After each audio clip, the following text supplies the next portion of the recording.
आज हम संबंधों के बारे में सीखने वाले हैं। संबंधों के बारे में पिछले रविवार हमने सीखा धन के साथ हमारे संबंध के महत्व के बारे में। आप सबने इसका आनंद उठाया, ये अच्छा था। तो आज हम निरंतर आगे सीखते जाएंगे हमारे संबंधों के महत्व के बारे में।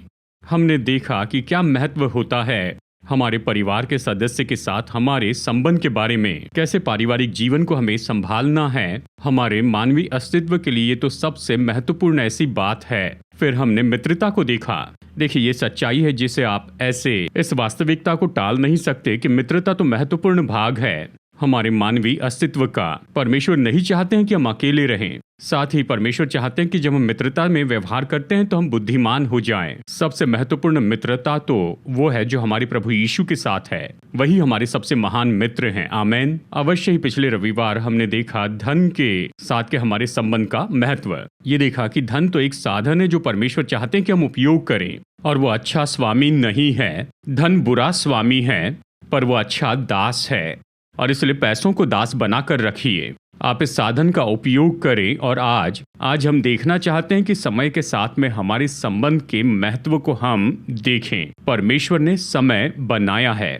समय तो अच्छी चीज है, इसीलिए परमेश्वर ने इसकी रचना की है। इसे समझने के अलग अलग तरीके हैं। सच में बाइबल कहती है सबोपदेशक की किताब अध्याय 3 वचन 11 में, परमेश्वर ने सब कुछ बहुत ही सुंदर बनाया है कि वे अपने अपने समय में सुंदर हो। फिर उसने मनुष्यों के मन में अनादि अनंत काल का ज्ञान उत्पन्न किया है, तो भी जो काम परमेश्वर ने किए हैं वो आदि से अंत तक मनुष्य समझ नहीं सकता है। फिजिक्स में समय को धीमा कर सकते हैं वेलोसिटी के द्वारा, जिस पर गुरुत्वाकर्षण का प्रभाव हो। समय और जगह कहते हैं कि वो आपस में संबंधित हैं। वो कहते हैं कि समय तो अलग आयाम है। अगर आप इसे नहीं समझ सकते हैं तो चिंतित मत होइए। मैंने इसीलिए लिखा क्योंकि हम समय के बारे में कह रहे हैं। लेकिन देखिए, दूसरी आस्थाओं में समय तो दोहराया जाता है। दूसरे शब्दों में ये एक चक्र के जैसे है। समय आता है, फिर आता है, बार बार आता है, क्योंकि जिंदगी अपने आप को दोहराती है। इसलिए वो कहते हैं समय गंवा नहीं सकते हैं, वो तो वापस आएगा, क्योंकि जीवन है, फिर मृत्यु है, फिर पुनः जन्म है नए रूप में। और इसलिए कोई फर्क नहीं पड़ता अगर आप समय बर्बाद करते हैं, और इसलिए समय के लिए ज्यादा मूल्य नहीं है दूसरी आस्थाओं में। लेकिन यहूदी विश्वासियों में उन लोगों की सोच तो बाइबल पर आधारित सोच थी। समय तो एक सीधी लाइन के जैसे था, ये वेक्टर के जैसे है। जानते हैं, एक बार समय खो दिया तो उसे वापस नहीं पा सकते हैं, क्योंकि जीवन है, फिर मृत्यु है, और फिर पुनर्जीवन नहीं है, लेकिन अनंत काल है जो आधारित होगा कि आपने समय कैसे बिताया। और इसलिए बाइबल पर आधारित जो समाज है या फिर सिविलाइजेशन है, समय का बहुत ही मूल्य होता है। लोग समय पर आते हैं, समय बनाए रखना चाहते हैं, और समय को खोना नहीं है, क्योंकि वो समय को इतना महत्व देते हैं कि ये फिर वापस नहीं आने वाला है। तो ऐसी विचारधारा वाले बहुत ही उत्पादनशील होते हैं। सर अल्बर्ट आइंस्टाइन, जिन्होंने सच में बहुत अच्छी चर्चा की है समय के बारे में, उन्होंने इस तरह से कहा, समय का अपना स्वतंत्र अस्तित्व नहीं है, घटनाओं के क्रम से हटकर, और उन्हीं के द्वारा हम इन्हें गिनते हैं। समय तो सच में एक बड़ा आयाम है जो प्रबंध करता है घटनाओं के बीच में जगह का। उन्होंने कहा समय और कुछ नहीं, बस एक मेजरमेंट है, और इसी से हम एक घटना से दूसरी घटना को गिनते हैं। किसी ने एक बार बड़े मजाकिया रूप में कहा, समय ऐसी चीज है जो सभी घटनाओं को एक साथ होने से रोकता है। ये समय है जो एक घटना को दूसरे से अलग करता है और आपको इसके बीच में समय देता है। दूसरे शब्दों में, अगर आप अपने जीवन में समय पर नियंत्रण करना चाहते हैं तो नहीं कर सकते, और इसलिए आपको अपने जीवन की घटनाओं पर नियंत्रण करना होगा, क्योंकि सच में टाइम मैनेजमेंट तो बस घटनाओं का मैनेजमेंट है। अगर आप अपने समय को मैनेज कर सकते हैं, यानी क्रियाओं के संबंध में, यानी एक्टिविटी मैनेजमेंट, तो सच में टाइम मैनेजमेंट है, क्योंकि समय पर नियंत्रण नहीं कर सकते। समय बीतता रहता है, लेकिन आप नियंत्रण करके चुन सकते हैं कि अपने जीवन की क्रियाओं पर प्रबंध रखें, और उसके द्वारा इस तरह से आप लाभ उठा सकते हैं, उपयोग कर सकते समय का। समय का प्रभावी होना तो ये निश्चित करता है कि आपने उस क्रिया में कितने परिणाम पाए, या कितना रवैया या परिश्रम आपने उस समय में लगाया। उदाहरण के लिए, आप कुछ लोगों को एक ही निश्चित समय दीजिए,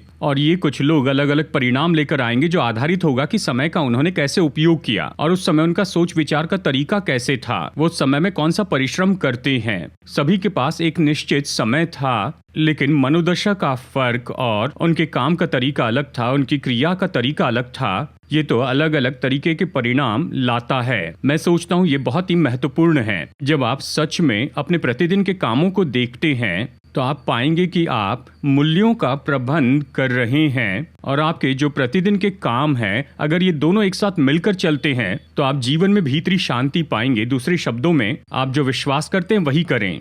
कुछ लोग शराब नहीं पीते हैं लेकिन अपने हृदय में विश्वास करते हैं कि शराब पीना तो ठीक है, पर वो शराब नहीं पीते हैं, वो शांतिपूर्ण जीवन का आनंद नहीं उठाते हैं। क्यों? क्योंकि जब वो पार्टी में जाते हैं तो शराब नहीं पीते हैं, लेकिन अपने दिल में विश्वास करते हैं कि शराब पीना तो ठीक है, तो वो असंतुष्टि के साथ घर में आते हैं। कुछ लोग अपने हृदय में विश्वास करते हैं कि शराब पीना तो गलत है, बाइबल कहती है कि शराबी तो पाप में जीवन जीते हैं, तो वो विश्वास करते हैं कि शराब पीना गलत है, लेकिन जब वो पार्टी में जाते हैं वो भूल जाते हैं कि ये गलत है और उनका विश्वास का तरीका बदल जाता है कुछ समय की भावनाओं के कारण, और वो शराब पीते हैं और घर में असंतुष्टि के साथ आते हैं। जहां भी जाते वो खुश नहीं होते हैं और परेशान होते हैं। क्यों? क्योंकि देखिए, फर्क है वो जो विश्वास करते उसमें और उन्होंने जो किया उसमें। अगर आप परमेश्वर से भीतरी शांति का आनंद उठाना चाहते हैं तो एक सरल काम करना सीख ले। आपके खुद के जो मूल्य है वो तो जीवित परमेश्वर के वचन के अनुसार होने चाहिए। अगर परमेश्वर का वचन कुछ कहता है तो निश्चय ये आपकी बुनियादी सोच विचार हो जाए और वही आपका मूल्यांकन करने वाला सिस्टम हो जाए और अपना जीवन उस मूल्यांकन के अनुसार जीते जाएं, तो आपके पास कोई कारण नहीं होगा कि आप बिना खुशी का जीवन जिएं। आप तो खुशी का और सफलता का जीवन जिएंगे,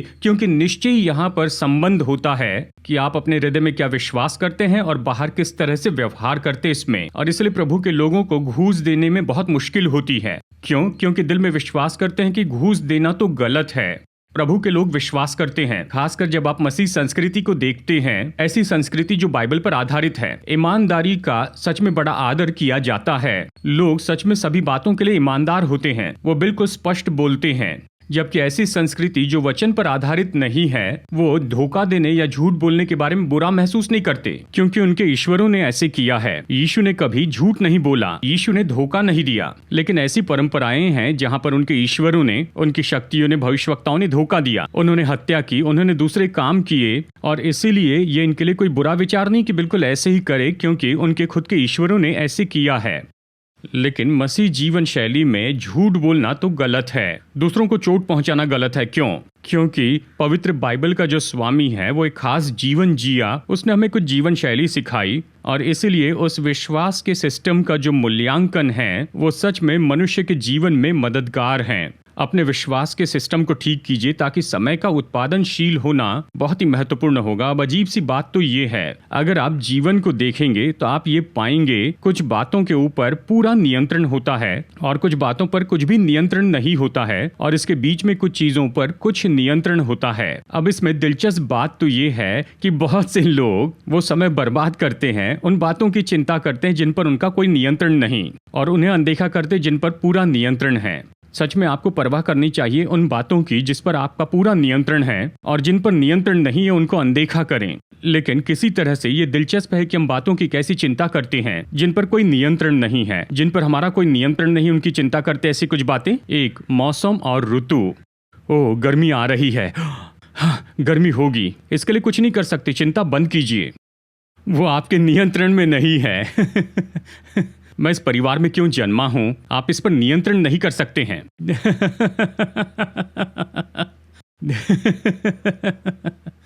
देखिए, आप जहां पर जन्मे उस पर नियंत्रण नहीं कर सकते, या चमड़ी के रंग के बारे में, इन सारी बातों के बारे में चिंता बंद कीजिए। सरकार और सरकार क्या करती है उस पर नियंत्रण नहीं कर सकते हैं।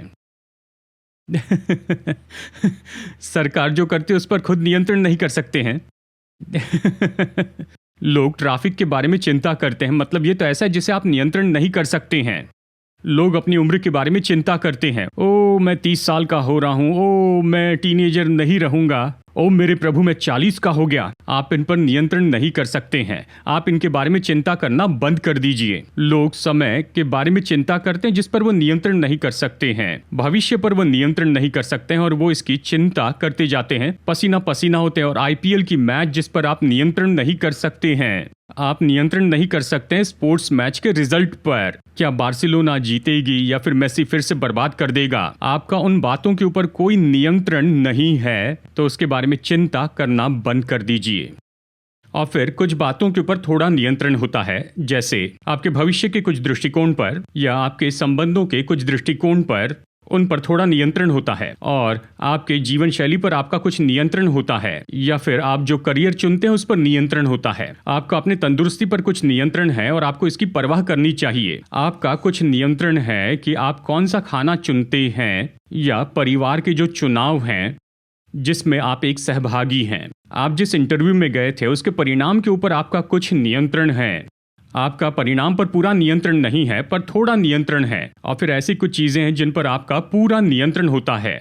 और ये तो ऐसा है जिसके लिए सच में आपको जिम्मेदारी उठानी चाहिए। उसके बारे में आप सोचिए और सच में उस पर ध्यान दें, क्योंकि ये चीज़ें आपके पूरे नियंत्रण में हैं। वो मन का गौर होता है, आप किन बातों पर गौर करते हैं, ये आपके नियंत्रण में है। आप किस मनोरंजन का आनंद उठाना चाहते हैं, आप कौन सा आनंद चुनते हैं, ये आपके पूरे नियंत्रण में होते हैं। आप कौन से विचार अपने मन में लेना चाहते हैं, ये आपके पूरे नियंत्रण में है। आप कौन से मूड स्विंग्स को अपने जीवन में आने देना चाहते, ये आपके पूरे नियंत्रण में होते हैं। आपके जीवन की प्राथमिकता क्या है, दूसरे शब्दों में सबसे ज्यादा महत्वपूर्ण क्या है दूसरों से, ये ऐसा चुनाव है जो आप खुद के लिए करते हैं। आप कौन सी आदतें बनाना चाहते हैं, ये 100% आप ही के नियंत्रण में है। आप कौन से व्यक्तिगत चुनाव करना चाहते हैं, आपके पास जो समय है उसके लिए और जो अवसर आपके पास है उसके लिए, और आप उन्हें कैसे उत्तर देते हैं, ये आपका व्यक्तिगत चुनाव है। आपकी परीक्षा के जो रिजल्ट्स हैं वो 100% आपके नियंत्रण में है। इनके बारे में आप चिंता कीजिए, आप इन्हीं बातों के बारे में परवाह कीजिए। आपके पास चुनाव था कि आप कहें आमेन, ये पूरी तरह आपके नियंत्रण में है। ऐसी बातें हैं जो आपके पूरे नियंत्रण में हैं और आपको सचेत रहकर उसे पहचान लेना होगा। आप तो महत्वपूर्ण कदम उठाइए कि कैसे इन सारी बातों से व्यवहार करें। सच में बाइबल इसके बारे में बहुत ही महत्वपूर्ण रूप में बताती है। इफिसियों अध्याय 5 आइए वचन 15 और 16 पढ़ते हैं। इसलिए ध्यान से देखो कि कैसे चाल चलते हो, निर्बुद्धियों की नाई नहीं पर बुद्धिमानों की नाई, और अवसर को बहुमूल्य समझो, क्योंकि दिन बुरे हैं। अगर 2000 साल पहले परमेश्वर ने कहा कि दिन तो बुरे हैं, तो आज रात भी बुरी हैं और हम ऐसी ही दशा में जी रहे हैं। देखिए, परमेश्वर कह रहे हैं कि दिन तो बुरे हैं और एक ही तरीका है जिससे आप निपट सकते हैं। जिस तरह से समय से व्यवहार करते वैसे ही व्यवहार करें। दिन तो बुरे हैं, परमेश्वर ये नहीं कहते हैं कि गुफाओं में भाग जाओ। दिन बुरे हैं, परमेश्वर ये नहीं कहते हैं कि राजनीतिक नेताओं से मित्रता करो। दिन बुरे हैं, परमेश्वर ये नहीं कहते कि उपवास प्रार्थना में बने रहो। परमेश्वर कह रहे हैं कि दिन तो बुरे हैं और उस बुराई से निपटने का तरीका है कि आप अपने समय का बेहतर उपयोग करते चले जाएं। हाँ, आप बेहतर उपयोग करें। हाँ सुनिए, शैतान को डांटना तो महत्वपूर्ण है, दुष्टात्माएं निकालना महत्वपूर्ण है। मैं इस पर मजबूती से विश्वास करता हूँ। और केवल आप वही काम करते चले गए और परमेश्वर के वचन का आदर नहीं करते हैं कि समय से कैसे व्यवहार करें। शैतान सीधा आप पर हमला करके जो नहीं कर सकता है वो उसे पूरा करेगा आपके समय को मिसहैंडल करने के द्वारा। इसलिए समय का सही प्रबंध करें। आइए इसे फिर से पढ़ते हैं, इफिसियों 5, 15 और 16। इसलिए ध्यान से देखो कि कैसे चाल चलते हो, निर्बुद्धियों की नाई नहीं पर बुद्धिमानों की नाई चलो, कहता है, और अवसर को बहुमूल्य समझो, क्योंकि दिन बुरे हैं। दूसरे शब्दों में, जिस तरह से आप अपने समय से व्यवहार करते हैं उससे बेहतर उपयोग नहीं हो सकता। इस संसार में हर एक व्यक्ति अपने जीवन में लुटेरों का सामना करेगा। ये नहीं कि आपका घर लूटने आ गया या फिर कोई डकैत आ गया है या आपका पैसा चुराएंगे, लेकिन हर एक व्यक्ति समय को चुराने वाले का सामना करता है। वो आकर आपका समय चुराते हैं। समय लूटने वालों का एक समूह है, वो बाहर से खुद आ जाते हैं, वो बाहरी स्रोत से आते हैं और आपका उनके ऊपर कम नियंत्रण होता है। और एक समूह है समय लूटने के लिए, जो हम खुद लेकर आते हैं। हम तो ऐसे होते हैं जो अपना ही समय चुराते हैं। बाहर से आने वाले इनकी लिस्ट बनाई है, क्या मैं इसे आपके सामने पढ़ लूं? ये समय लूटने वाले हैं, हस्तक्षेप करने वाले, दूसरों से जवाब पाने की राह देखने वाले। उनके काम की परिभाषा सही नहीं है। टीचर ने प्रोजेक्ट बनाने के लिए कहा, लेकिन स्पष्ट नहीं हूं कि कैसे करूं। राह देखते हुए समय बर्बाद करते। ऑफिस में बेकार की मीटिंग्स, बॉस ऑफिस में मीटिंग के लिए बुलाते, अंत में किसी को पता नहीं मीटिंग क्यों हुई थी। बहुत ज़्यादा काम। बातचीत की कमी होना, प्राथमिकता को बदलते जाना, गैजेट और इक्विपमेंट फेल्यूर हो जाते हैं, डिसऑर्गेनाइज्ड बॉस या लीडरशिप, रेड टेप और भ्रष्टाचार, ये जो है हमारा समय चुरा लेते हैं। चर्च के कंस्ट्रक्शन में मैं इसका सामना कर रहा हूं, भरोसा कीजिए। प्राथमिकताओं में मतभेद होना, मुश्किल स्टाफ या सहकर्मी, वो समय बर्बाद करते हैं। संबंधों की जो मांगे होती हैं, कुछ संबंध इतनी ज़्यादा मांग रखते हैं कि आपका समय बर्बाद हो जाता है। अधिकार की कमी, यानी आपने एक टास्क दिया लेकिन उसे करने की सामर्थ्य नहीं दी है। यात्रा और बातचीत करने का समय जो आपके नियंत्रण में नहीं होता है। कई बार आपके घर से आपके दफ्तर की जो दूरी है, कई बार दफ्तर की जगह पर ही बस यहां वहां घूमते हैं। दूसरों की गलतियां जो आपका समय बर्बाद करती हैं। रिवाइज्ड डेडलाइन आपका समय बर्बाद करती है। इमरजेंसीज आपका समय बर्बाद करती हैं। ये तो दूसरों के द्वारा हम पर डाली जाती हैं। चलिए अब देखते हैं कि हम खुद पर क्या लेकर आते हैं। स्वर्गीय पिता, ये लोग तो आज बहुत ही अच्छे से सुन रहे हैं। प्रत्युत्तर नहीं दे रहे हैं। खुद लाए हुए समय को लूटने वाले। ये तो हमने खुद लाए हैं। नंबर 1, सौंपने में असफल हुए। आप दूसरों को कुछ करने के लिए कह सकते हैं लेकिन आप खुद करना चाहते हैं। गलत रवैया, ओ मैं तो बताऊं कि ये हम खुद लेकर आते हैं जो समय को मार देता है। बुरी मनोदशा, बेकार में दूसरों का इंतजार करते रहना, दिमाग की कमी रखना, गौर की कमी रखना, सुनने में असफल होना, समय बर्बाद करते हैं। निश्चित नहीं होना, पता नहीं कि क्या करूं, उसके बारे में सोचते हैं। सोशल, ओ ये तो बस ये बड़ा समय मारने वाला है। सोशलाइजिंग, सोशलाइजिंग कई बार फोन पर, कई बार सोशल मीडिया पर फटीग यानी थकान महसूस करते। ये समय खत्म करने वाले हैं। खुद पर अनुशासन की कमी बहुत ज्यादा समय खाता है। काम को अधूरा छोड़ना, ठीक है मैं इसे बाद में कर लूंगा, शुरू किया इसे बाद में खत्म करूंगा, इसे भी बाद में ही करूंगा। ये हमने खुद पर लाए हुए समय खत्म करने वाले हैं। बस टटोल कर खोजते रहना। मैंने अपनी चाबी कहां रखी थी? ये समय खत्म करता है। बेकार के काम करना, ऐसे काम करना जिससे ज्यादा कुछ नहीं मिलेगा।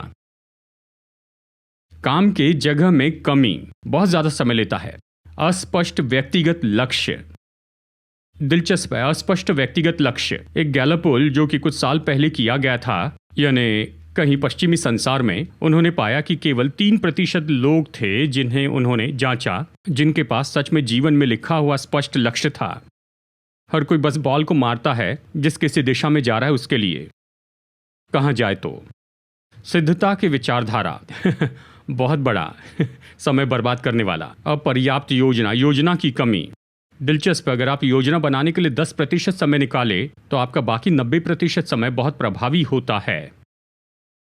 पहले से ठान लेना, मतलब पहले ही मन में कुछ रखना, कुछ और काम करते समय एक साथ बहुत ज्यादा कुछ करने की कोशिश करना, ये सब खुद पर लाए हुए समय बर्बाद करने वाले हैं। कुछ लोगों ने शायद सब पर टिक किया है। हमें ये बात समझनी होगी कि व्यक्तिगत जीवन में जो उत्पादनशीलता है और खुद का आत्मसम्मान आपस में जुड़ा होता है। आप खुद को ज्यादा महत्वपूर्ण और ज्यादा अनमोल महसूस करना चाहते हैं, योग्य महसूस करना चाहते हैं, तो ये काम करना शुरू करें। अपने समय को ज्यादा उत्पादनशील बनाइए। आप हैरान होंगे कि आप खुद के बारे में कितना अच्छा महसूस कर रहे हैं। ओ शैतान निराशा लेकर आ रहा है, नहीं, जिस तरह आप समय का उपयोग कर रहे हैं उसमें शैतान मूर्ख बना रहा है। अपने समय को ज्यादा उत्पादनशील बनाइए, आपका आत्मसम्मान बढ़ेगा। और फिर ये 2 धोखे की बातें जिसमें से मनुष्य होकर जाते हैं। नंबर 1, वो कहते हैं मैं जीवन में बाद में समय रखूंगा, तब मैं बहुत से काम कर लूंगा। और दूसरा है कि मैं समय बचाऊंगा दूसरे समय के लिए। आप पैसा बचा सकते हैं, शक्ति बचा सकते हैं, लेकिन समय बचा नहीं सकते हैं। कोई बैंक नहीं जहां पर आप अपना समय जमा कर सके। ऐसी बैंक है जो आपको लॉकर देंगे कि सोना और चांदी वहां रखें। बैंक है जो आपका पैसा रखती है, लेकिन दुनिया में ऐसी कोई बैंक नहीं। ब्लड बैंक है जो आपका खून वहां पर रखती है, लेकिन कोई बैंक नहीं जो आपके समय को रख सके, क्योंकि आप समय बचा नहीं सकते। आप केवल समय का उपयोग कर सकते हैं या उसे बर्बाद कर सकते हैं। आप समय बचा नहीं सकते। क्या मैं यहां पर किसी की मदद कर रहा हूं? तो समय को कैसे संभालें? सबसे पहली बात, महत्वपूर्ण बातों को ऐसा मत कीजिए कि वो महत्वहीन बातों की दया के ऊपर किए जाएं। जो महत्वपूर्ण बातें नहीं है वो राह देख सकती हैं। महत्वपूर्ण बातें रुक नहीं सकती हैं, क्योंकि हर एक के पास इतना समय होता है कि जीवन में महत्वपूर्ण काम करते जाएं। किसी के पास इतना समय नहीं है कि जीवन में वो सब कुछ करें। किसी के पास इतना समय नहीं कि जीवन में वो सब कुछ करें। हर एक के पास इतना तो समय है कि जीवन में महत्वपूर्ण कामों को कर लें। पास्टर के रूप में मुझे चुनाव करना पड़ता है। परमेश्वर ने मेरे लिए कौन सी प्राथमिकता रखी है और मुझे उसके अनुसार चुनाव करने हैं। मुझे गोल्फ खेलना बहुत पसंद है। समस्या यह है कि मुझे गोल्फ खेलना नहीं आता है। तो फिर मैं गया था टर्श गोल्फ में और वहाँ के इंस्ट्रक्टर से मैंने कहा कि मैं गोल्फ खेलना चाहता हूँ। ज़रूर, ये तो शुरू करने के लिए अच्छा समय है। 10 साल पहले की बात है। ये शुरू करने का अच्छा समय है, कोई समस्या नहीं। उन्होंने बुनियादी बातें बताई। उन्होंने मेरे साथ 1 घंटा बिताया और कहा कि आपको ये कदम अपनाने हैं, ये सीखना होगा। और फिर मैंने उनसे पूछा हफ्ते में इसके लिए कितना समय लगेगा, और उन्होंने मुझे शेड्यूल दिया। और मैं एक बात तो समझ गया, मैं गोल्फ खेलना सीख सकता हूँ, लेकिन मेरे पास्टरिंग पर इसका प्रभाव पड़ेगा। मैं अच्छे से प्रचार नहीं कर सकूंगा, मैं लोगों की देखभाल नहीं कर पाऊंगा, क्योंकि वो समय खा लेगा। तो आखिर मैंने निर्णय लिया, मुझे गोल्फ पसंद है और दूसरों को खेलते हुए देखना पसंद है। खत्म। 2-3 बार मैं ट्रिश गोल्फ में गया था, कुछ करने की कोशिश की, लेकिन मेरे जीवन में इतना समय है। परमेश्वर ने मुझे इसके लिए बुलाया है। आपको बस इतना ही समझना होगा कि सभी को कुछ पसंद है तो कुछ पसंद नहीं है। लेकिन ये बात तो सत्य है कि किसी के पास इतना समय नहीं कि जीवन में वो सब कुछ कर दे। सबके पास इतना समय है कि उन्हें जो महत्वपूर्ण काम करने हैं उन्हें कर ले। ये इस बारे में कि अपने समय से कैसे व्यवहार करते हैं और उसका उपयोग करते हैं। आमीन। जीवन में किसी भी महत्वपूर्ण लक्ष्य तक पहुंचने के लिए आपको अपने आराम के क्षेत्र से बाहर आना होगा। और आराम के क्षेत्र को अगर आप नहीं छोड़ते हैं, निकलते नहीं हैं, तो आप जीवन में कुछ भी महत्वपूर्ण हासिल नहीं कर सकते हैं। जीवन के ज्यादातर अच्छे लक्ष्य तो आपके आराम के क्षेत्र से बाहर हैं। और आराम के क्षेत्र तो ऐसे क्षेत्र हो सकते हैं जो घमंड और अहंकार के हो। आराम के क्षेत्र ऐसे क्षेत्र हो सकते हैं महत्व के या फिर सुरक्षा के, या ऐसी आदतें जो अब तक हम बढ़ाते आए हैं। कई बार उन आदतों से बाहर निकलना पड़ता है। कई बार आपको उस घमंड से निकलकर नम्रता में आना पड़ता है। कई बार आपको सुरक्षा के क्षेत्र में से बाहर निकलकर असुरक्षित क्षेत्र में आना पड़ता है। और जब तक कि हम अपने आराम के क्षेत्र में से बाहर आने की इच्छा न रखें, हम वहां पर नहीं पहुंच सकते जिसके लिए परमेश्वर आपको बुला रहे हैं। जब पतरस नाव में बैठा था, तब यीशु ने कहा कि आओ, पानी पर चलते हुए आओ। उसे अपने आराम के क्षेत्र को छोड़ना ही पड़ा और प्रभु के वचन पर भरोसा करना पड़ा और पानी पर चलना पड़ा। कई बार परमेश्वर आपकी कल्पना से भी बढ़कर किसी बात के लिए बुलाते हैं। आपको परमेश्वर के वचन की ओर देखना होगा और आपको आगे बढ़ते जाना होगा यीशु के नाम में। मैं विश्वास से कुछ लोगों के लिए भविष्यवाणी करता हूं, आप तो केवल नाव में ही नहीं चलेंगे, लेकिन आप पानी पर चलेंगे, क्योंकि आप चलेंगे उस बुलाहट में जो परमेश्वर ने आपको दी है। हालेलुया। इसके लिए विश्वास की जरूरत है कि अपने आराम के क्षेत्र से बाहर आए। आमीन। कभी अनुमान मत लगाइए कि जो लोग आपसे बेहतर करते हैं, कभी अनुमान मत लगाइए कि जो लोग आपसे बेहतर करते हैं वो सच में आपसे बेहतर हैं। ये तो सच में बुरी सोच है। जो लोग आपसे बेहतर कर रहे हैं वो आपसे बेहतर नहीं हैं। जो लोग आपसे बेहतर करते हैं ये तो ऐसे लोग हैं, वो आप जो कर रहे हैं उससे बेहतर काम कर रहे हैं। आपकी प्रक्रिया से बेहतर प्रक्रिया, वो तो बेहतर लोग नहीं हैं। उनके पास ज़्यादा समय या ज़्यादा स्रोत नहीं है, बस वो अलग तरीके से काम करते हैं जो आप और मैं करते हैं, और इसलिए उन्हें बेहतर परिणाम मिलते हैं। तो ये मत सोचिए कि अगर कोई जीवन में बेहतर कर रहा है तो वो तो बेहतर लोग हैं। कई बार वो तो बहुत ही दयनीय लोग होते हैं। ये तो बस इतना ही है कि वो जानते हैं कि अपने समय को किस तरह से बेहतर उपयोग करें, और इसलिए उन्हें बेहतर परिणाम मिलते हैं।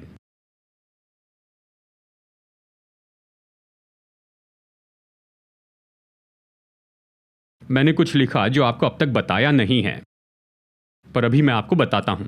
अपने स्क्रीन टाइम को घटाकर उसका उपयोग करें, पढ़ने में, कसरत करने में, परिवार के साथ समय में, और समय का सही उपयोग करते हुए जीवन की उत्तमता बढ़ाइए।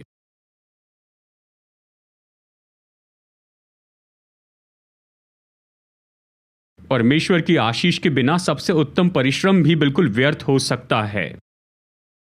परमेश्वर की आशीष के बिना कुछ नहीं कर सकते। कई बार दुष्ट आत्माएं काम करती हैं। देखिए, ऐसी बात नहीं कि कोई भी बस ऐसे ही कहता है ये दोष काल है, बुरा काल है या श्राप है। ये सब बिल्कुल ऐसे ही बिना कारण नहीं आए। हाँ, उनके लिए कारण है। मैं विश्वास नहीं करता। गुरुत्वाकर्षण पर विश्वास करे या न करे, आप नीचे गिरेंगे। कोई भी गिरते हुए ऊपर नहीं जाता, सब नीचे ही गिरते हैं। और ये इसलिए है, चाहे आप इसे पसंद करें या न करें, विश्वास करें या न करें, इसे माने या न माने, गुरुत्वाकर्षण वास्तविकता है। इसी तरह से दुष्ट आत्माओं की शक्तियां काम कर रही हैं जो समय में श्राप लाती है। परमेश्वर ने समय बनाया और वो तो अच्छा था। परमेश्वर ने समय बनाया, ये अच्छा था, लेकिन पाप के कारण ही श्राप समय में आया और पाप के कारण मृत्यु समय में आ गई। नहीं तो समय तो जीवन से भरा था, वो आशीष से भरा था, उसमें कोई श्राप नहीं थे। ये तो पाप था जो आ गया, उसने द्वार खोला श्रापों के लिए, दुष्ट आत्माओं के लिए, बुरी आत्माओं के लिए। चलिए पढ़ते हैं सबोपदेशक अध्याय 9 वचन 11 और 12। फिर मैंने धरती पर यानी सूरज के नीचे देखा। चलिए एक मिनट इसे समझा कर बताता हूं। फिर मैंने देखा सूरज के नीचे। अब इस वचन को आप हटा दीजिए। जब भी आप सूरज के नीचे पढ़ते हैं सबोपदेशक की किताब में सूरज के नीचे, तो यह ऐसे इकोसिस्टम के बारे में बता रहा है जो परमेश्वर के बिना है। केवल प्रकृति, केवल सृष्टि, परमेश्वर नहीं। तो जब भी आप देखते हैं सूरज के नीचे, यहाँ इस बात पर जोर देता है कि वहाँ कोई परमेश्वर नहीं है। परमेश्वर के बिना ये सिस्टम ऐसे काम करता है। सूरज के नीचे मतलब इन तत्वों के नीचे, पदार्थ के नीचे, स्वाभाविक जीवन के आयाम के नीचे। चलिए वापस चलते हैं और इसे पढ़ते हैं। फिर मैंने धरती पर यानी सूरज के नीचे देखा, न तो दौड़ में वेग दौड़ने वाला और न युद्ध में शूरवीर जीतते, न बुद्धिमान लोग रोटी पाते, न समझ वाले धन और न प्रवीणों पर अनुग्रह होता है। वे सब समय और संयोग के वश में होते हैं, क्योंकि मनुष्य अपना समय, स्त्री और पुरुष नहीं जानते, मनुष्य अपना समय नहीं जानते। जैसे मछलियां दुग्धाई जाल में हाँ, वैसे ही मनुष्य दुग्धाई समय में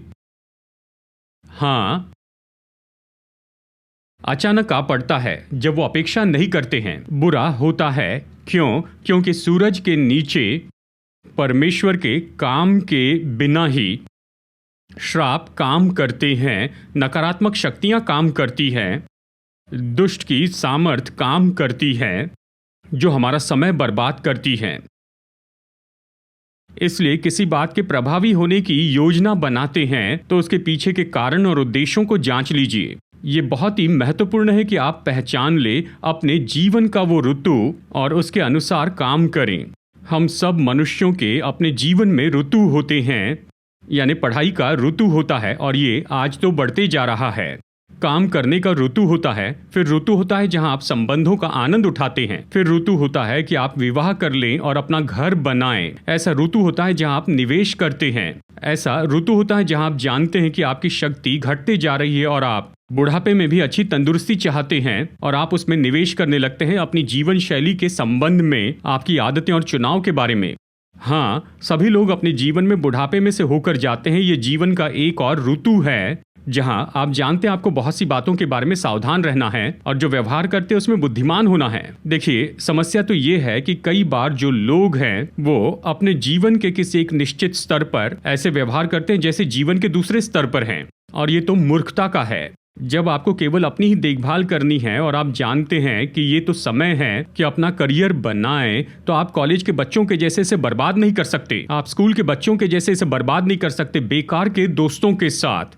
जब आप जानते हैं कि ये समय है कि एक सुंदर पारिवारिक जीवन पाए, तो आप इन्हें उन संबंधों में नहीं बर्बाद कर सकते हैं जिसका कुछ अर्थ नहीं है, जिसमें कोई समर्पण नहीं है। ये तो सच में पागलपन है जब लोग वो तो अपने जीवन के समय को पहचान नहीं पाते हैं, वो इसे दूसरी बातों पर बर्बाद करते हैं और फिर बैठकर रोते हैं, आशा करते हैं कि सच में कोई आश्चर्य काम हो जाए। परमेश्वर आश्चर्य कर्म करते हैं, और फिर कहूं केवल परमेश्वर आश्चर्य कर्म करते हैं। आप समय जांच लीजिए, आपके शरीर में एनर्जी लेवल दिन में या रात में ज़्यादा होते हैं। यहाँ बैठे सभी लोग आप में अलग अलग समय पर एनर्जी लेवल्स होते हैं। कुछ लोग सुबह में बहुत ही एनर्जेटिक होते हैं, कुछ रात में बहुत एनर्जेटिक होते हैं। कुछ लोगों के लिए सूरज ढलने के बाद मानो जिंदगी आती है। कुछ लोग तो जब सुबह उठते हैं, ओ प्रभु, फ्लोर पर किक मारते हैं, वो दौड़ने लगते हैं। देखिए, ये तो बस ऐसे अलग अलग लोगों के अलग अलग एनर्जी लेवल्स हैं। कुछ लोग लंच के बाद थक जाते हैं, डिनर के बाद थक जाते हैं। कुछ लोग जब लंच करते हैं उसके बाद मतलब फुटबॉल खेलने तैयार होते हैं। अलग लोगों के अलग एनर्जी साइकिल्स होते हैं। अपने एनर्जी साइकिल को ढूंढ निकालिए और उस समय का वैसे ही उपयोग करते जाएं। जब हाई एनर्जी में होते हैं, सबसे उत्तम काम करें जो सबसे ज्यादा परिणाम लेकर आए। जब लो एनर्जी में होते हैं तो बोरिंग काम कीजिए, व्हाट्सएप, सोशल मीडिया, आधी नींद में होते हैं तब ऐसा कीजिए। लेकिन जब आप हाई एनर्जी में होते हैं तो किताबों का अध्ययन करें, अपने प्रोजेक्ट पर मेहनत कीजिए, अपनी बॉडी रिदम देखिए और उसके अनुसार काम करें। ये सब बाइबल के वचन हैं, पर मेरे पास समय नहीं कि एक एक वचन आपको दिखाऊं।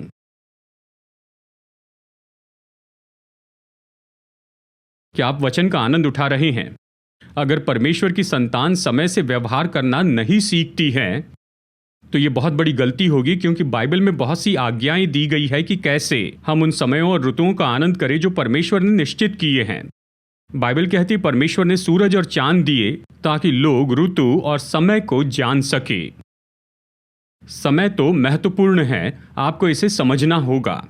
और जरा सोचिए, लोग छोटी सामर्थ की ओर जाते हैं, भागते हैं, जो जादू और ये सारे काम करते हैं कि इन छोटी शक्तियों को संतुष्ट करें। आपकी ओर से तो आपका सर्वशक्तिमान परमेश्वर है।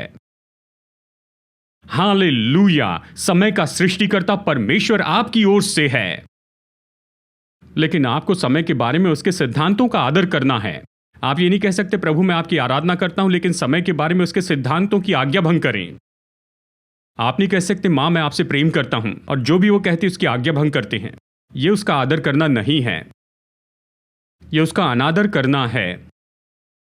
आप नहीं कह सकते प्रभु आपकी आराधना करता हूं, आपसे प्रेम करता हूं। प्रभु कहेंगे तुम मेरी आराधना नहीं कर रहे हो, गा रहे हो, मेरी आज्ञा भंग कर रहे हो। चाहते हो कि तुम्हारा गीत गाना आराधना हो तो मेरी आज्ञा मानो। आज्ञाकारिता ही उस गीत को आराधना बनाती है।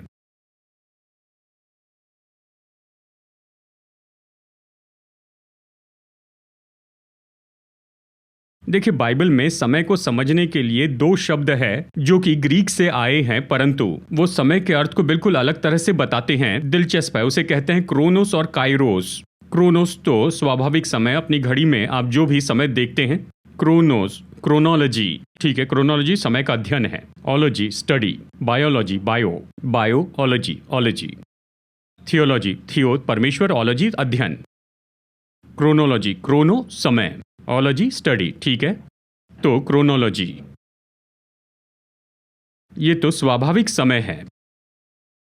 दिन और रात को मिलाकर हमारे पास कितने घंटे हैं, वो क्रोनोलॉजी है। महीने में कितने दिन होते हैं, 30 या 31, ये क्रोनोलॉजी है। साल में 365 दिन, ये क्रोनोलॉजी है। ये सामान्य समय है। गर्मी, सर्दियां, बारिश, और कश्मीर के क्षेत्र में बर्फ, यानी हिमालय क्षेत्र में होता है बर्फ, यानी 4 मौसम है। ये तो क्रोनोलॉजी है, ये ऐसा है जो कि होते रहता है। और फिर समय के लिए एक और शब्द है जो है काइरोस। काइरोस का मतलब है नियुक्त समय। नियुक्त समय तो ऐसा है, परमेश्वर स्वाभाविक समय में हस्तक्षेप करते हैं। हाँ, जब वो परमेश्वर हस्तक्षेप करते हैं, जब वो परमेश्वर स्वाभाविक समय पर अधिकार कर लेते हैं, उसे कहते हैं काइरोस। हालेलुया! परमेश्वर मेरे जीवन के लिए वो ईश्वरीय समय कब है, मुझे बाइबल का फॉर्मूला मिला है, मैं आपको बताऊंगा। आप परमेश्वर से विश्वास योग्य रहे, अपने क्रोनोस को संभालते हुए, और परमेश्वर आपके लिए भेजेंगे काइरोस। हाँ, ऐसा नहीं कर सकते कि आप क्रोनोस का अनादर करते जाए और काइरोस की अपेक्षा करें। आप परमेश्वर के समय के सिद्धांत के बारे में अनादर करते हुए अपेक्षा नहीं कर सकते कि परमेश्वर आश्चर्य कर्म करेंगे। नहीं, आपको परमेश्वर के वचन का आदर करना है और समय का बुद्धिमानी से उपयोग करना है। और फिर जब आपके सामने ऐसी परिस्थिति आएंगी जहां आपको पता नहीं कि अभी क्या करूं, तो निश्चय परमेश्वर काम करेंगे, क्योंकि जो परमेश्वर के लिखित वचन का आदर करता है उसके पास परमेश्वर का बोला हुआ वचन होगा। ओ, आप मुझे प्रचार करने लगा रहे हैं। हालेलुया। आप देखिए, जकरिया नाम के उस व्यक्ति को, उसकी शादी हो गई थी लेकिन कोई संतान नहीं थी। उसकी पत्नी इल्शीबा तो बूढ़ी हो चुकी थी और किसी तरह से उसे संतान नहीं हो सकती थी, पर वो परमेश्वर के लिए विश्वास योग्य रहा। उसने ये नहीं कहा मेरे जीवन का क्या लाभ, मेरी कोई संतान नहीं है, मेरे परिवार के मूल्यों को आगे लेकर जाने वाला कोई नहीं, और कोई नहीं कि मेरे परिवार की परंपरा को या रीति को इस तरह से आगे बढ़ाते जाए, कोई नहीं कि परिवार की चांदी की देखभाल कर सके, तो प्रभु की सेवा करने का कोई लाभ नहीं, मैं परमेश्वर की सेवा नहीं करूंगा। वो तो बेंगलोर के पुराने विचार का पास्टर नहीं था। इस व्यक्ति ने कहा चाहे मेरे जीवन में कोई आशीष नहीं है, मैं तो जाकर परमेश्वर की सेवा करूंगा। ये तो समय उसने मुझे दिया है और परमेश्वर ने जो समय मुझे दिया है मैं उसका आदर करूंगा। ओ प्रभु, आप में से कुछ लोग बुरे समय से जा रहे हैं, अपने जीवन में दुखों में से जा रहे हैं, पर आप कह रहे हैं प्रभु आपने मुझे जो समय दिया उसका मैंने आदर किया, लेकिन जो मुझे करना चाहिए वो मैं करते रहूंगा। मैं चाहता हूं कि आप जान ले, ऐसे कायरोस का समय है, ईश्वरीय समय है। ये तो महान कामों का समय है जो परमेश्वर आपके जीवन में लाएंगे अगर आप विश्वास योग्य हैं। उस समय के लिए जो परमेश्वर ने आपको दिया है वो विश्वास योग्य है कि ईश्वरीय समय लेकर आए। जकरिया नहीं जानता था कि उस दिन जब वो विश्वास योग्य रीति से प्रभु की सेवा कर रहा था कि उससे मुलाकात करने के लिए वहां स्वर्गदूत आया है। आप नहीं जानते मेरे भाई, कहीं पर स्वर्गदूत आपसे मुलाकात की राह देख रहा है। आप नहीं जानते, महान काम राह देख रहा है। Hallelujah, hallelujah. देखिए, जो शत्रु है वो तो जाल फैलाकर रखेगा और शत्रु तो लैंडमाइन लगाएगा और शत्रु तो बम लगाएगा ताकि जब आप चलेंगे तो आप नाश हो जाए। लेकिन जब आप परमेश्वर की इच्छा में चलते हैं तो जहां भी शत्रु ने बुरी योजना रखी है, परमेश्वर वहां पर रखते हैं ईश्वरीय आशीष और ईश्वरीय कृपा और ईश्वरीय अनुग्रह, और आप परमेश्वर की इच्छा में आगे बढ़ते चले जाते हैं। आप आगे बढ़ते हैं परमेश्वर की कृपा में। आज तो आप निश्चय परमेश्वर की कृपा में चलेंगे। परमेश्वर की कृपा। आइए प्रभु के लिए जोर से ताली बजाए, मैं हड्डियों में से महसूस करता हूं। हालेलुया। आप स्वाभाविक में परमेश्वर का आदर कीजिए और परमेश्वर आपको ईश्वरीय देगा। आप साधारण बातों में परमेश्वर का आदर कीजिए, परमेश्वर आपको असाधारण देगा। आमेन, आमेन। विश्वास योग्य रहिए और वो अपनी विश्वास योग्यता साबित करेगा। हाँ, हालेलुया। परमेश्वर का एक ही स्पर्श वो आपको दूसरों से दशकों आगे रख सकता है। परमेश्वर का एक स्पर्श। Hallelujah, hallelujah. अबिय्या के दल में वो हारून के वंश के थे। कोई नहीं जानता कि उस याजक के परिवार में कितने बच्चे हुए, लेकिन वो एक यूहन्ना जो जन्मा था उसने इस्राएल की आत्मिक तस्वीर को ही बदल दिया, क्योंकि उसके माता पिता परमेश्वर के लिए विश्वास योग्य थे जबकि सब कुछ सही नहीं चल रहा था। उन्होंने कहा हम तेरी सेवा करेंगे प्रभु, हम दुखी चेहरा नहीं रखेंगे लेकिन हम खुश हो जाएंगे। वो नहीं जानते थे कि स्वर्गदूत उसका इंतजार कर रहा है, पर वो विश्वास योग्य थे। एक सिद्धांत जो मैंने अपने जीवन में सीखा है, जब सब कुछ बुरा होते रहता है और आपको लगता है मुझे चर्च जाना महसूस नहीं हो रहा है, मैं प्रभु के सिद्धांतों का आदर करना नहीं चाहता हूं, वही तो समय होता है कि अपने सॉक्स पहन ले और अपनी कमर बांध ले और खुद से ये कहे चाहे मैं कुछ भी नहीं करूं तो भी प्रभु के लिए विश्वास योग्य रहूंगा। Hallelujah, hallelujah. ठीक है, क्रोनोस और कायरोस के लिए बहुत हो गया। पास्टर दीपक ने मुझे ये भेजा।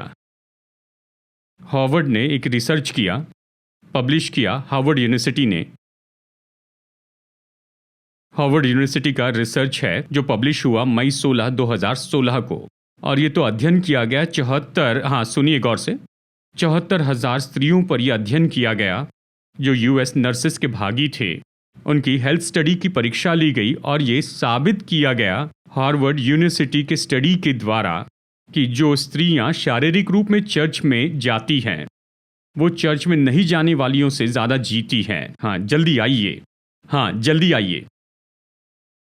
हार्वर्ड यूनिवर्सिटी की मेडिकल स्टडी है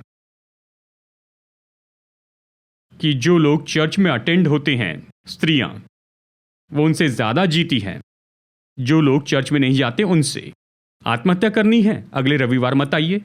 दीर्घायु जीना है तो आइए। मैंने पास्टर दीपक से पूछा पुरुषों के बारे में क्या, वो कैसे दीर्घायु जीवन जिएंगे। उन्होंने बड़ा अच्छा प्रत्युत्तर दिया, पत्नी के पीछे पीछे चर्च में जाइए।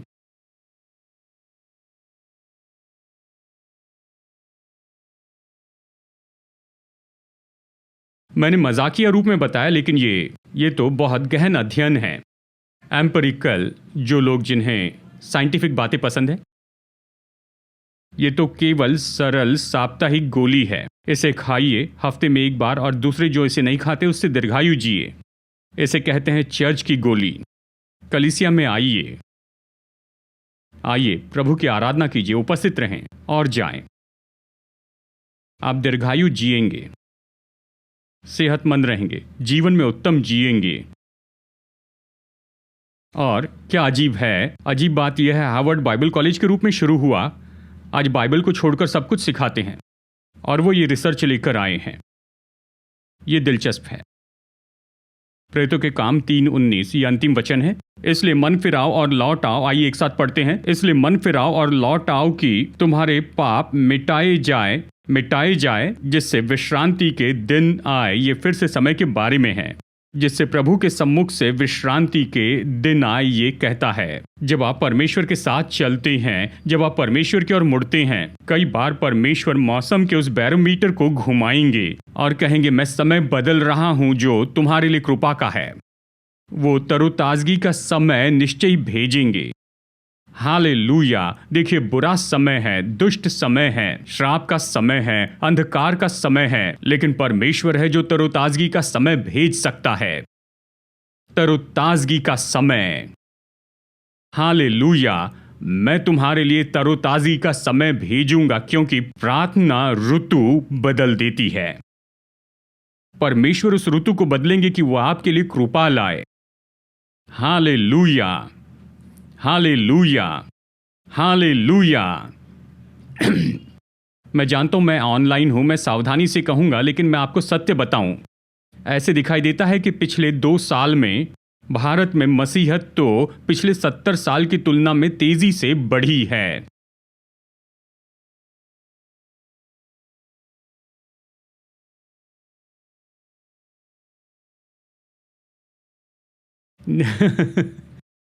और ये हिसाब दिया है। बस इतना ही, कुछ नहीं कहूंगा।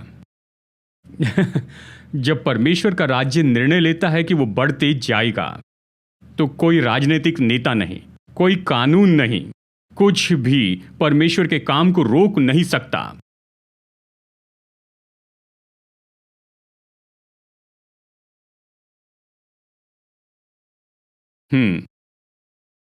इसलिए योजना बनानी है, क्योंकि परमेश्वर तरोताजगी का समय भेज सकते हैं। पर हमें योजना बनानी है। एक वचन जो मुझे हमेशा याद आता है, वो बहुत से वचन हैं। बाइबल कहती कि परमेश्वर ने वर्षा नहीं बरसाई क्योंकि जमीन को जोतने वाला कोई नहीं था।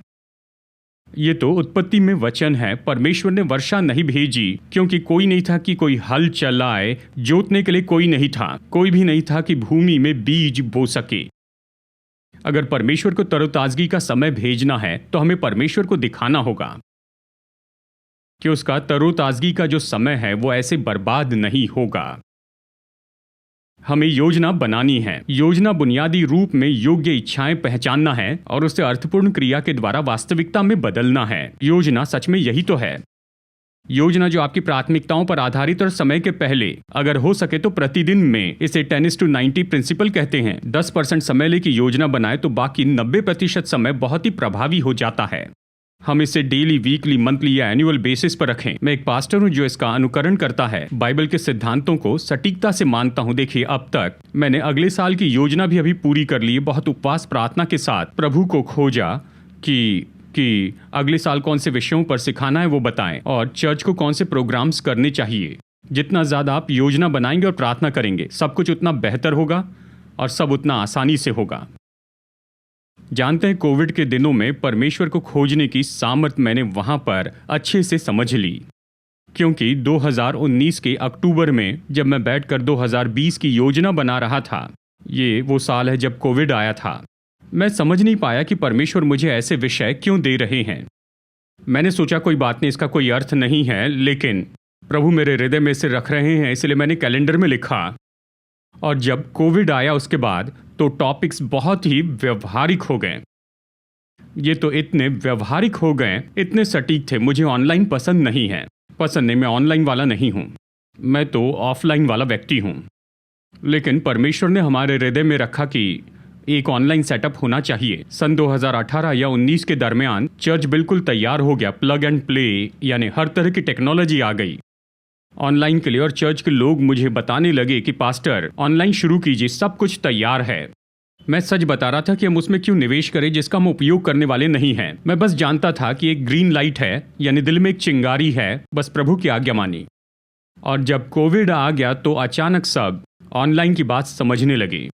देखिए, जब आप योजना बनाते हैं तो प्रार्थना करें, परमेश्वर आपकी योजना में मार्गदर्शन करें, क्योंकि कल आपको पता नहीं, परमेश्वर को वो पता है।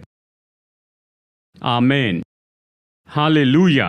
आपकी योजनाएं परमेश्वर में आपके विश्वास को प्रदर्शित करती हैं। तो अपनी प्राथमिकता के आधार पर योजना बनाएं, अर्जेंट की बातों पर नहीं। प्रभु को मार्गदर्शन करने दें। देखिए, सच में परमेश्वर इस तरह से काम करते हैं। यहजकेल इसका सबसे अच्छा उदाहरण है। जब मैं यहजकेल पर सिखाऊंगा तो आप ताली बजाने लगेंगे और फिर समय खत्म हो जाएगा। ताली नहीं बजाएंगे? वादा करते हैं ताली मत बजाइए, ठीक है? ताली बजाएंगे तो मैं प्रोत्साहित होऊंगा और ज्यादा प्रचार करूंगा। यहजकेल भविष्यवक्ता पवित्र आत्मा की नदी के पास खड़ा था। कल्पना के रूप में है, एक तुलना है। पवित्र आत्मा की नदी के पास खड़ा था और परमेश्वर के स्वर्गदूत ने 1000 हाथ लंबाई नापी। एक हाथ मतलब ये तो दूरी है आपकी उंगली से लेकर कोनी तक, ये एक हाथ है। उसने 1000 हाथ नापे और प्रभु के स्वर्गदूत ने कहा इसमें चलो। अब वो 1000 हाथ उस नदी में चलता है। अब यहजकेल स्वर्गदूत से पूछ सकता था, क्यों 1000 हाथ? क्या मुझे वापस चलकर आना है? 1000 हाथ से परे तुम्हारे पास कोई योजना है? पर यहजकेल एक बात जानता था, अगर प्रभु योजना बना रहे हैं तो इस प्रकाशन का आदर करना है। अगर कोई मनुष्य योजना बना रहा है तो जीपीएस से पूछिए, मुझे पूरा रूट जानना है। लेकिन अगर परमेश्वर कह रहे हैं इस प्रकाशन में चलो, ये तुम्हें दिया है क्योंकि आगे वो सही समय पर और प्रकट करेंगे, बस उसके पीछे चलना है। और यहजकेल चला, 1000 हाथ की दूरी चला और जो पानी था उसके पैर की कोनी तक पहुंचा। अगले 1000 हाथ तो फिर पानी घुटने तक आ गया। अगले 1000 हाथ चलने पर वो पानी कमर तक आ गया और स्वर्गदूत ने 1000 हाथ और नापा और पानी गर्दन तक पहुंच गया था। और स्वर्गदूत नापता गया, जितना ज्यादा आप छोटी बातों का आदर करने में विश्वास योग्य हैं, तो उतना ज्यादा परमेश्वर आपके लिए महान विचार प्रकट करेंगे। हालेलुया। परमेश्वर जो आपको थोड़ा दिखाते उसमें चले और आपके जीवन में बहुत ज्यादा होगा। पास्टर, मैंने अपनी जिंदगी के इतने साल बर्बाद कर दिए, अब मैं क्या करूं? अब यहां से जब आप शुरू करेंगे तो वो इस योग्य है कि आपको तरोताजगी का समय दे। वो इस योग्य है कि अपने अनुग्रह से वो आपको आगे लेकर जाए। हालेलुया। समय में, देखिए, आपने प्रतिज्ञा की थी ताली नहीं बजाएंगे। समय में चरित्र बनाते जाएं, चरित्र बनाते जाएं। चरित्र क्या है? चरित्र तो ऐसी योग्यता है कि आपने जो निर्णय लिया है उसमें आगे बढ़े, चाहे इस निर्णय लेने के पीछे जो भावनाएं थी वो चली ही क्यों न जाए। यहाँ तक कि वो भावनाएं या वो प्रेरणा या वो प्रोत्साहन जिसने आपको वो निर्णय लेने लगाया, वो भावना चले जाने के बाद भी आप उस सही निर्णय में आगे बढ़ते हैं। इसे ही कहते हैं चरित्र। जो सही निर्णय है उसमें बने रहना, चाहे आप ऐसा महसूस भी नहीं करें, ये तो उस चरित्र का ऐसा स्वभाव गुण है। और बाइबल कहती है, परमेश्वर की प्रतिज्ञा पढ़ते हैं और फिर संदेश खत्म करेंगे। योएल अध्याय 2 और वचन 25। ये तो परमेश्वर की प्रतिज्ञा है। मैं चाहता हूं कि आप इसे व्यक्तिगत रूप में ले लीजिए और अपना नाम इसमें लिख लीजिए। बाइबल पर लिखिए, ये परमेश्वर की मेरे लिए प्रतिज्ञा है। परमेश्वर कहते हैं कि जब तुम मेरा आदर करोगे तब मैं तुम्हारी हानि भर दूंगा। मेरे प्रभु केवल परमेश्वरी समय को वापस ला सकते हैं। परमेश्वर जिसने हिजकिय्याह राजा के सनडायल की छाया को बदल दिया, परमेश्वर जिसने अहिज्या की तराई पर सूर्य को रोक दिया था, ये वो परमेश्वर है जो समय और ऋतु को आपके जीवन में वापस लेकर आ सकता है। हम उसी परमेश्वर की सेवा करते हैं।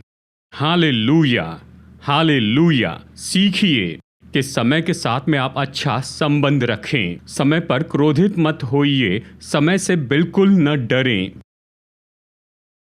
समय पर परमेश्वर के वचन का आदर करें। समय के बारे में बाइबल के जो सिद्धांत हैं उनका आदर कीजिए। आइए सिर झुकाएं, आंखें बंद करें। परमेश्वर कहते हैं मैं लाऊंगा फिर से तरोताजगी का समय। पास्टर, मैं असफल हुआ, समय बर्बाद किया। कोई बात नहीं, परमेश्वर उस समय को आपके लिए वापस लेकर आ सकते हैं। पास्टर, बीमारी ने मेरा समय ले लिया है, असफलता ने मेरा समय ले लिया। ठीक है। पास्टर, बुरे संबंध ने मेरा समय बर्बाद कर दिया है। ठीक है। आप बस मन में ये ठान लीजिए कि अब से आगे आप परमेश्वर के सिद्धांतों का आदर करेंगे समय के साथ के आपके संबंध में। परमेश्वर कहते हैं कि मैं तुम्हारे लिए समय को वापस भेजूंगा। जिन वर्षों को टिड्डियों ने खा लिया, वो साल जो गाजाम नाम की टिड्डियों ने खाए, वो साल जो इलियों ने खा लिए, वो साल जो विनाश ने दूर कर दिए, मैं समय को वापस लेकर आऊंगा। अगर परमेश्वर कुछ कहता है तो वो जानता है कि इसे कैसे करे। कोई समय वापस नहीं ला सकता है, केवल परमेश्वर ला सकते हैं।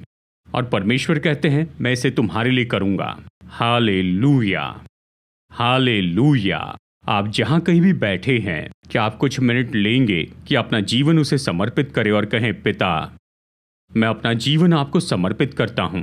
मैं सच में अपना समय आपको समर्पित करता हूं। हे परमेश्वर, मैं अनुमति नहीं दूंगा कि मेरे जीवन में समय लूटने वाले आ जाए। मैं उन बातों की चिंता नहीं करूंगा जिन्हें अपने जीवन में नियंत्रण नहीं कर सकता हूं, लेकिन ऐसी बातें जिन्हें मैं प्रत्युत्तर दे सकता हूं, मैं उनके लिए काम करूंगा, उन्हें दूर नहीं करूंगा। मैं योजना बनाऊंगा। हाँ प्रभु यीशु, मैं जानता हूं कि मैं आपकी महिमा के लिए अपना जीवन जीऊंगा। जब हम मर जाएंगे तो हमारा समय खत्म हो जाएगा और अनंत काल शुरू होगा। अनंत काल का अर्थ है ऐसा समय जिसमें कोई समय नहीं। ये बिना अंत का समय है। अनंत काल का कोई भी क्रोनोस नहीं, ये केवल काइरोस है। यह ऐसा काल है या ऐसा आयाम है, वहां कोई मृत्यु नहीं है, केवल जीवन है। अगर अपने समय को अच्छे से संभाले तो अनंत काल में इसका प्रतिफल मिलेगा, पृथ्वी के प्रतिफल के साथ में ही। हम में से कुछ लोग जो गलती कर बैठे हैं, किसी समय में बेकार की बातें कर बैठे हैं, समय बर्बाद किए हैं, परमेश्वर ने दिए हुए मौकों का आदर नहीं किया है। कहिए, प्रभु, मैं इफिसियों 5 की आज्ञा मानना चाहता हूं। मैं बुद्धिमानी से चलना चाहता हूं, समय का अच्छा उपयोग करना चाहता हूं। मुझ में अभी जो कुछ भी बाकी है उसके साथ मैं आपका आदर करना चाहता हूं यीशु। हालेलुया। मैं सफल होना चाहता हूं और मैं बिल्कुल नहीं डरूंगा। चाहे लोग ये कहें कि ये तो श्रापित समय है, ये तो बुरा समय है, मैं जानता हूं प्रार्थना के द्वारा समय बदल सकता है। जानता हूं आपको खोजने के द्वारा बुरा समय अच्छा समय हो सकता है। Hallelujah, hallelujah. प्रभु, आप समय बदल सकते हैं। ओ प्रभु, आपके नाम की महिमा करते स्तुति करते हैं। हालेलुया। प्रभु से प्रार्थना करना, प्रभु की आज्ञा माने बिना, प्रभु से प्रार्थना करना उसकी आज्ञा माने बिना, ये तो पूरी तरह से गलत है, ये तो पूरी तरह सही नहीं है। परमेश्वर से हमारी प्रार्थना उसके वचन की आज्ञा मानने के समर्पण के साथ हो। परमेश्वर दयालु परमेश्वर हैं, लेकिन उसकी दया को हम कभी भी अपमानित नहीं करना चाहिए, क्योंकि परमेश्वर तो न्याय के परमेश्वर भी हैं, वो तो न्यायी भी हैं। बाइबल ये कहती है कि हमारी परमेश्वर भस्म करने वाली आग है। अगर आप परमेश्वर की सलाह का अनादर करते हैं तो आपको ऐसे परिणामों को भुगतना पड़ सकता है, ऐसे जीवन शैली के लिए। आइए खुद को नम्र करें और प्रभु से कहें, प्रभु मैं अपने आराम के क्षेत्र से बाहर जाने को तैयार हूं। मैं अपनी बुरी मनोदशा से निकलने के लिए तैयार हूं। प्रभु मैं ऐसी आदतों से निकलने के लिए तैयार हूं जिसमें बदलाव चाहिए। हालेलुया। स्वर्गीय पिता, हम धन्यवाद करते हैं कि आप महान काम करने वाले हैं। आप आश्चर्यकर्म के परमेश्वर हैं। हालेलुया। और हम आपके नाम को पुकारते हैं काइरोस के पल के लिए, जहां परमेश्वर हस्तक्षेप करते हैं हमारे सामान्य क्रोनोस जीवन शैली में जो हमारे पास है। हमारे जीवन में परमेश्वर आपकी ओर से काम हो। धन्यवाद कि आप विश्वास योग्य हैं। यीशु के नाम में यहाँ उपस्थित हर एक व्यक्ति आशीष पाए पिता, कि समय के साथ का इनका संबंध तो बहुत ही आशीषित समय हो जाए। हम इसे आलस्य और ढिलाई में ऐसे ही बर्बाद न करें, लेकिन हम ऐसी क्रियाओं में उपयोग करें कि हम आपके लिए विश्वास योग्य हैं। यीशु के सामर्थी नाम में प्रार्थना करते हैं और लोग कहें आमेन।